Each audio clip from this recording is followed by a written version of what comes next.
Hey, this is Corey Atwood here from Big O Games, and I'm here at day 3 of PAX East 2017. I'm here speaking with Cheryl from Prideful Sloth Studios about their newest game, Yonder, the Cloudcatcher Chronicles. How's your PAX been so far? It has been very busy, very fun. It's been wonderful to actually get to talk with so many wonderful people like yourself as Thank well you. too. So, and I'm glad to see you guys back today. Yes, hopefully we'll have less technical problems today. That's always the way it goes. When you need it most, technical issues crop up. Oh yes. All right, so let's get the demo started. Now tell me about Yonder. The quick spiel is Yonder is an open world exploration adventure game with farming, crafting, fishing, and just lots of fun little things to do in a beautiful world. So, past that, really, what Yonder is for me personally as a designer is it's kind of the culmination of many, many years of gaming experience, and about 3 years of it just sort of ruminating in my head is something that I wanted to make. So. Now tell me about the protagonist. Does he or she have a specific name, or is it just like anonymous player protagonist? No, you just jump in as the player. One of the things we wanted to do is get people in, play the game as quickly as possible. But we also found too all the bigger thing people use to identify and sort of associate characters with themselves is the customization. And when you get down to the younger kids, in fact, the difference they felt was short hair was a boy, long hair was a girl. Yeah. And once they got past that, that was their character. So it's an interesting one that names for some people aren't important at all. Yeah, I mean, again, everybody. Okay, I was just about to ask what our little Navi-like character who was Lumi the sprite. Okay. Yep. So there's a number of sprites in the world that you find, and they're there to help you remove the murk, the evil purple goopy stuff that's taken over the world. Oh, and I have to say that is my favorite part right there, the umbrella. Now you told us earlier, like off mic, the story about how the umbrella came into the game. Yes. What was that again? Yeah, so it was actually something that one of our coders just grabbed like a quick asset off of Unity and put it in because he wanted to try something other than just falling. And so it sat in the game for a bit as a placeholder, but then at some point we started showing people it with the placeholder and having not fixed it, and everybody loved it, and we're like, well, okay, the umbrella is staying. So we took it and we've made the umbrella a little bit prettier than it was, but yeah. So that's that just came about with I think probably a 1 or 2 a.m. epiphany from one of the coders. It's been like one of my favorite things of the game. I don't know about anybody else. I specifically ran up here so I could just do it again. And do you spin? I've seen a few people that like to just spin as they drop. Oh, that's a good idea. Back again. Now, is there any sort of combat in the game at all? No, there's no combat. But I always hate saying no because that sounds like a bad thing. But what we've done instead is that's why we have all the other things like the farming, fishing, crafting, and those sorts of things to help fill out that pacing the combat provides. But we also have, with the item collection too, you've got the fact that if you chop down a tree, you've got sort of a light, heavy, almost combo attack on the tree. So we still tried to put that feeling of making you feel powerful and taking on something and achieving something at the end of it. So we still wanted to fulfill that as well too, because combat's great. It does make you feel, like you've accomplished something. Right. So like you're influencing the world at least. Now this guy, he is adorable, but he really wants me to look at his butt, I feel like. Yeah. So the animals, they do turn away from you until you get their favorite food. Oh, and when you get their favorite food, then they'll be interested in you and then they'll look at you. But yes, another one of those things people like to do is just run around and make a spin on the spot with their bum showing to people. Now tell me about the little the mini map here with the question marks. What are those specifically? So those are your little places to find new things. There's things dotted around.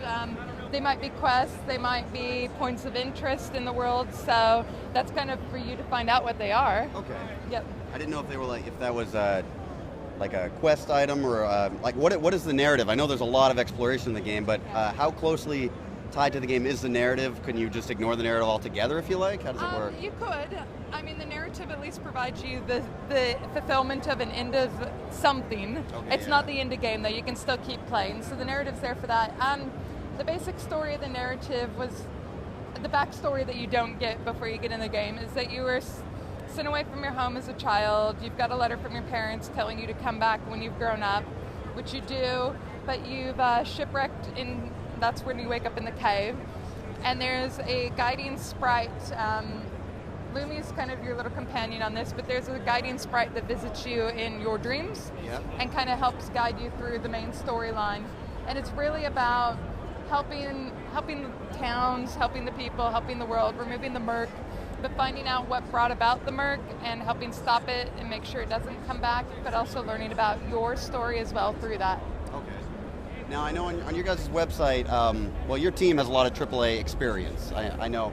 And on the website it mentions like a micro AAA approach to quality in gaming. What do you mean by that exactly, and how is that reflected in Yonder? Well, I mean, the simple thing is when we started prototyping this, we did open world from the start. That was the first piece of tech we did. It's not like we came onto it, and that's the type of I think that's the type of stuff that would scare a lot of people when we had open world tech, there were still two of us just working on the prototype.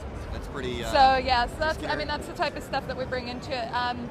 And so we started doing the prototype back in early 2015. Really? It's been a bit of time on that, but then we stopped and started talking with publishers, looking for funding and looking for money to actually build up a studio. And from there, then we started development on this properly in February 2016. So it's been in development, aside from the prototype, it's been in development properly for a year now. And we're releasing in July, so that'll be a year and a half of full development. Nice. So that's kind of what when we say that, that's what we mean is we're quite ambitious, but we've got the skills and talent behind us to back it up and do it. And I mean, like I said, our core team's 3 people. We have contractors that are wonderful that have come on board to help us out. And so that bumps our team up to maybe 5 people total. So, 4 or 5 people over a year. That's what we mean when we say AAA is that, we've got high quality people pushing boundaries with the team size. So we've had plenty of people think we've been working on it longer and we've got much bigger teams. Oh yeah, the world seems quite sizable. About how big is the world? So I don't remember the exact stats on it. I think it was something like 30 to 40% of a Fallout map was kind of our gauging point. Fallout 4 map? I think it was Fallout 4, yes. How do I use items here? I see I picked up a sickle. Yep, left and right shoulder buttons. Okay, there we go. There you go, and then you can have a good old go at grass. Great. How do I swing it here? You need to go to the long grass areas. Yeah, the short grass is just there for pretty. And it is very pretty, I must say. So the whole world has like a day-night cycle, that whole thing? Yeah, day-night cycles. We have seasonal cycles, and we also have weather cycles in the game as well.